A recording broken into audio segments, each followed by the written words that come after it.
കേരളം കണ്ട ഏറ്റവും വലിയ പൊളിറ്റിക്കൽ ഫ്രോഡ്, രാഷ്ട്രീയ ഉഡായിപ്പ് ആരാണെന്ന് ഞാൻ പലപ്പോഴും പറയാറുണ്ട്. അത് വി.ഡി. സതീശനാണ്.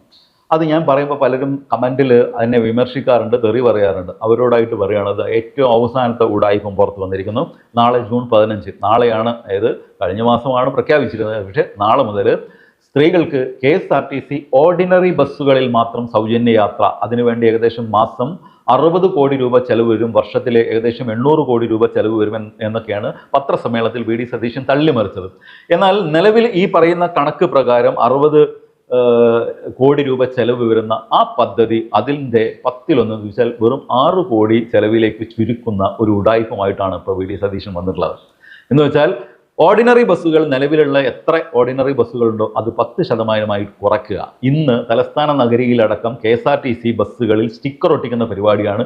ഓർഡിനറി ബസ്സുകളൊക്കെ സിറ്റി ഫാസ്റ്റുകളാക്കി, അല്ലെങ്കിൽ സിറ്റി സൂപ്പർ ഫാസ്റ്റുകളാക്കി അതിൻ്റെ സ്റ്റിക്കർ പതിക്കുന്ന ജോലിയിലായിരുന്നു KSRTCയിലെ ഒരു വിഭാഗം ജീവനക്കാർ. നാളെ മുതൽ ഇന്ന് വരെ ഓർഡിനറി ആയി ഓടിയിരുന്ന 90% ബസ്സുകളും ഇല്ലാണ്ടാവും. അവ സിറ്റി ഫാസ്റ്റുകളായി മാറും എന്നുള്ളതാണ് ഈ വാർത്തയിൽ നിന്ന് ബോധ്യമാകുന്നത്. ആ വാർത്ത എനിക്ക് കാണിക്കാൻ നിർവാഹമില്ല, ഞാൻ നിങ്ങളെ കുറച്ച് കേൾപ്പിക്കാം. നമസ്കാരം. നാളെയാണ് സ്ത്രീകൾക്ക് KSRTCയിൽ സൗജന്യ യാത്ര നൽകുന്ന പ്രിയദർശിനി പദ്ധതി ഉദ്ഘാടനം നടക്കാൻ പോകുന്നത്. എന്തായാലും ഈ ഉദ്ഘാടനത്തിന് തൊട്ട് തലേ ദിവസമായ ഇന്ന് തലസ്ഥാനത്ത് ഉൾപ്പെടെ അതിനാടകീയമായ സംഭവങ്ങളാണ് ഉണ്ടായിക്കൊണ്ടിരിക്കുന്നത്. അതായത് ഓർഡിനറി ബസ്സുകൾ, നിരവധിയായ KSRTCയുടെ ഓർഡിനറി ബസ്സുകളെല്ലാം തന്നെ സിറ്റി ഫാസ്റ്റാക്കി മാറ്റുന്ന കാഴ്ചയാണ് നമുക്ക് കാണുവാൻ സാധിക്കുന്നത്. നമ്മൾ ഇവിടെ വന്നപ്പോൾ നമുക്ക് കാണുവാൻ സാധിച്ചത് പല ബസ്സുകളിലും, അതായത് ഈ ഇലക്ട്രിക് ബസ്സുകളിൽ ഉൾപ്പെടെ ഈ KSRTCയിൽ നിന്നും അവർ സ്റ്റിക്കറുകൾ ഒട്ടിക്കുന്നു. അതായത് ഓർഡിനറി ബസ്സുകളെല്ലാം തന്നെ സിറ്റി ഫാസ്റ്റാക്കി മാറ്റുന്ന അത്ഭുതകരമായ ഒരു കാഴ്ചയാണ് നമുക്ക് കാണുവാൻ സാധിച്ചത്. നമുക്ക് ദൃശ്യങ്ങൾ നമുക്ക് കാണുവാൻ സാധിക്കും. ഇതാ നിരവധി സിറ്റി ഫാസ്റ്റുകൾ, അതായത് ഇതുവരെ നമ്മൾ തലസ്ഥാനത്ത് ഇതുവരെ കാണാത്ത നിരവധി സിറ്റി ഫാസ്റ്റുകൾ, അതായത് ഈ 10ൽ 9 സിറ്റി ഫാസ്റ്റ് ആകുന്ന ഒരു കാഴ്ചയാണ്. 10ൽ 9 ഇത് പറയുന്നത് മറുനാടൻ മലയാളി ചാനലാണ് കേട്ടോ.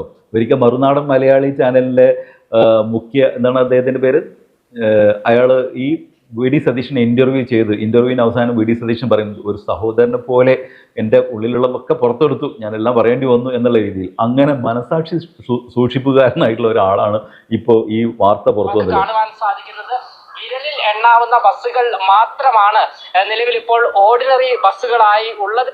അതായത് ഇന്ന് വരെ ഉണ്ടായിരുന്ന ബസ്സുകളിൽ 90% ഓർഡിനറി ബസ്സുകൾ എന്തായി, സിറ്റി ഫാസ്റ്റാക്കി മാറ്റി, സ്റ്റിക്കർ മാറ്റി ഒട്ടിച്ചു. നാളെ ഈ സ്ത്രീകളൊക്കെ കൂടി പുറത്തിറങ്ങിയിട്ട് സൗജന്യ ബസ് യാത്ര ഉണ്ടെന്ന് പറഞ്ഞിട്ട് പേഴ്സ് എടുക്കാതെ വന്നു കഴിഞ്ഞാൽ അവരൊക്കെ പെടും. വീട്ടിൽ പോയിട്ട് വീണ്ടും പേഴ്സ് എടുത്തിട്ട് കാശും എടുത്തിട്ട് പോരേണ്ടി വരും യാത്ര ചെയ്യാൻ. ജോലി സ്ഥലത്തേക്കോ അല്ലെങ്കിൽ മറ്റെവിടെങ്കിലേക്കോ സൗജന്യ യാത്രയിൽ ഓർഡിനറി ബസ്സിൽ ചാടി കയറാമെന്ന് കരുതിയിട്ട് റോട്ടിൽ ഇറങ്ങി നോക്കുമ്പോൾ ഇന്നലെ വരെ വന്ന ഓർഡിനറി ബസ്സുകളിലൊക്കെ സ്റ്റിക്കർ എന്തായിരിക്കും, സിറ്റി ഫാസ്റ്റ് എന്നായിരിക്കും. ഇന്നലെ വരെ ഇത് ഓർഡിനറി ആയിരുന്നല്ലോ എന്ന് അഭിപ്രായപ്പെട്ട് ആ ബസ് സ്റ്റോപ്പിൽ നിന്ന് ഇളിഭ്യരായി നിൽക്കേണ്ട അവസ്ഥയിലേക്ക് കൊണ്ടെത്തിച്ചു. ഇതാണ് ഞാൻ പറയുന്നത്.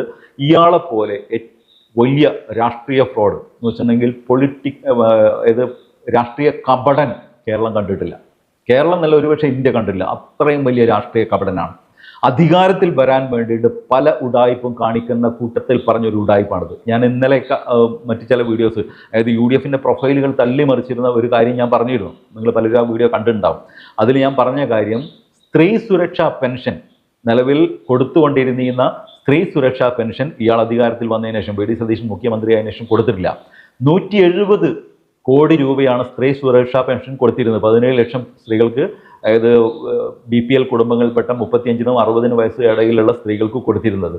ആ തുക കൊടുക്കാതായതോട് കൂടിയിട്ട് 170 കോടി രൂപ സർക്കാരിന് മിച്ചം വരികയും പകരം എണ്ണി പറയാൻ പറ്റുന്ന രീതിയിൽ ചില ഉഡായിപ്പുകൾ കാണിക്കുകയും ചെയ്തു. അതിലൊന്നായിരുന്നു ആശാ വർക്കർമാരുടെ 3000 രൂപ ഓണറേറിയം. 26,000-ഓളം ആശാ വർക്കർമാരാണ് മൊത്തമുള്ളത്. അവർക്ക് അത് കൊടുത്തു കഴിഞ്ഞാൽ 8 കോടിയിൽ താഴെ രൂപ സർക്കാരിന് അധിക ചെലവ് വരും. 170 കോടി ഇവിടെ കൊടുത്തിട്ടില്ല കേട്ടോ. 170 അല്ല ശരിക്കും. യഥാർത്ഥത്തിൽ സ്ത്രീ സുരക്ഷാ പെൻഷൻ പ്രാരംഭഘട്ടത്തിലാണ് ഈ 170, അതായത് 17 ലക്ഷം ആളുകൾക്ക് കൊടുക്കേണ്ടി വന്നത്. അത് സർക്കാരിൻ്റെ കണക്ക് പ്രകാരം 31 ലക്ഷത്തോളം ആളുകൾ അതിൻ്റെ ഗുണഭോക്താക്കളായി വരുമെന്നാണ് പഴയ LDF സർക്കാർ കണക്ക് കൂട്ടിയിരുന്നത്. അവരുടെ അടുത്ത് ആ കണക്കുണ്ടാവുമല്ലോ. എന്നാൽ പ്രാരംഭഘട്ടത്തിൽ വന്ന അപേക്ഷയിൽ നിന്ന് പരിഗണിക്കപ്പെട്ടതിൽ 17 ലക്ഷം സ്ത്രീകൾക്ക് അത് കൊടുത്തിരുന്നു. 17 ലക്ഷം സ്ത്രീകൾക്ക് 1000 രൂപ വെച്ച് കൊടുക്കാൻ 170 കോടി രൂപ പ്രതിമാസം ചെലവ് വരും. അതിൽ നിന്ന് 8 കോടി രൂപയിൽ താഴെയാണ് ആശാ വർക്കർമാർക്ക് ഈ 3000 രൂപ ഓണറേറിയം കൂട്ടിക്കൊടുക്കുമ്പോൾ അധികമായിട്ട് വരുന്നത്. പിന്നെ എന്താണ് പറഞ്ഞത്, ഈ അങ്കണവാടി ടീച്ചർമാർക്ക് അതടക്കം ഈ KSRTCയിലെ സൗജന്യ യാത്ര, അതായത് നിലവിൽ ഇന്നലെ വരെ ഉണ്ടായിരുന്ന ഓർഡിനറി ബസ്സുകളുടെ സൗജന്യ യാത്ര അടക്കം കണക്കാക്കിയാൽ 60 കോടി രൂപയാണ് അതിനു വേണ്ടി വരിക. പക്ഷേ ഇപ്പോൾ ആ 60 കോടി എന്നുള്ളത് 6 കോടിയായിട്ട് ചുരുങ്ങാൻ. ഇനി 60 കോടിയാണെങ്കിൽ തന്നെ ഇതിന് മൊത്തം, അതായത് അങ്കണവാടി ടീച്ചർമാരുടെ ശമ്പളം, ഹെൽപ്പർമാരുടെ ശമ്പളം, പാചക തൊഴിലാളികളുടെ അധിക ശമ്പളം, ഇതടക്കം ഇതെല്ലാം കൂടി ചേർന്ന് വരുമ്പോൾ പോലും 75 കോടി രൂപയോളമാണ് വരുന്നത്. എന്ന് വെച്ചിട്ടുണ്ടെങ്കിൽ 80 കോടി രൂപയിൽ താഴെ എന്ന് വെച്ചാൽ 100 കോടിയോളം രൂപ സർക്കാരിന് മിച്ചപ്പെടുത്താം. എന്താ വെച്ചാൽ സ്ത്രീ സുരക്ഷാ പെൻഷൻ ഇല്ലാണ്ടാക്കിയിട്ടാണ് ഈ പറയുന്ന എണ്ണി വിരലിൽ എണ്ണാവുന്ന രീതിയിലുള്ള ചെറിയ പദ്ധതികൾ നടപ്പിലാക്കിയത്. കയ്യടി വാങ്ങാനുള്ള ഉഡായിപ്പുകളൊക്കെ ഇയാളുടെ അടുത്തുണ്ട്. ഒരു പദ്ധതി മുടക്കുകയും നിരവധിയായ ചെറിയ പദ്ധതികൾ തുടങ്ങുകയും അതെല്ലാം സോഷ്യൽ മീഡിയയിലൂടെ വ്യാപകമായി പ്രചരിപ്പിക്കുകയും ചെയ്യുന്ന ഉഡായിപ്പാണ് VD സതീശൻ. ആ ഉഡായിപ്പ് വിശ്വസിച്ച് വോട്ട് ചെയ്തവരാണ് ഇപ്പോൾ പറ്റിക്കപ്പെട്ടുള്ളത്. ഇന്നലെ കൂക്കിയുടെ മറ്റൊരു പറ്റിക്കൽ നമ്മൾ കണ്ടു. ഏകദേശം 40 ദിവസം കൊണ്ട് ഈ സ്റ്റിക്കർ ഒട്ടിക്കുക, അതേപോലുള്ള മോഡിഫിക്കേഷനൊക്കെ ഇയാളുടെ വാക്കും കേട്ട് ചെയ്തവരൊക്കെ കുടുങ്ങി എന്നുള്ളതാണ് റിപ്പോർട്ട്. 40 ദിവസം കൊണ്ട് 1 കോടി രൂപയാണ് ഈ മോഡിഫിക്കേഷനുമായി ബന്ധപ്പെട്ട് MVD ഫൈന് ചുമത്തിയത് എന്നുള്ള വാർത്തയാണ് മാധ്യമങ്ങൾ റിപ്പോർട്ട് ചെയ്ത്. അവർക്ക് പണി കിട്ടി. ഇപ്പതാ അടുത്ത് ഇയാളെ ഈ സൗജന്യ യാത്രയെ നമ്പിയിട്ട് UDFന് വോട്ട് ചെയ്തവർ അടുത്ത് കൊടുക്കാൻ പോകുന്നു. മലപ്പുറത്തുകാരുടെ കരച്ചിലിന് സമാധാനമുണ്ടോ? മലപ്പുറത്തുകാർ പറഞ്ഞിരുന്നത് ഇവിടെ ഓർഡിനറി ബസ്, പൊതുവിൽ KSRTC കുറവാണ്, ഓർഡിനറി ബസ് കുറവാണ് എന്നുള്ളതാണ്, അത് പരിഹരിക്കണം എന്നുള്ളതാണ്. ഇപ്പോൾ അവർക്കും സമാധാനമായിട്ടുണ്ടാവും. തിരുവനന്തപുരം തലസ്ഥാന നഗരിലടക്കം ഓർഡിനറി ബസ്സുകളിൽ 100 എണ്ണത്തിൽ 90% ഓർഡിനറി അല്ലാതായി. ഇപ്പോൾ മലപ്പുറത്തുകാർക്ക് സമാധാനമായിട്ടുണ്ടാവും അല്ലേ? ഇതാണ് സതീശൻ, മനസ്സിലായിക്കോളൂ. ഭൂലോക ഉടായ്പാണ്. ഇനിയും സതീഷിന്റെ ഉടായ്പകൾ നമുക്ക് ഓരോ ദിവസവും കണ്ടുകൊണ്ടേയിരിക്കാം. മറ്റൊരു വീഡിയോ ആയിട്ട് വരുന്നവരെല്ലാവർക്കും ഗുഡ് ബൈ.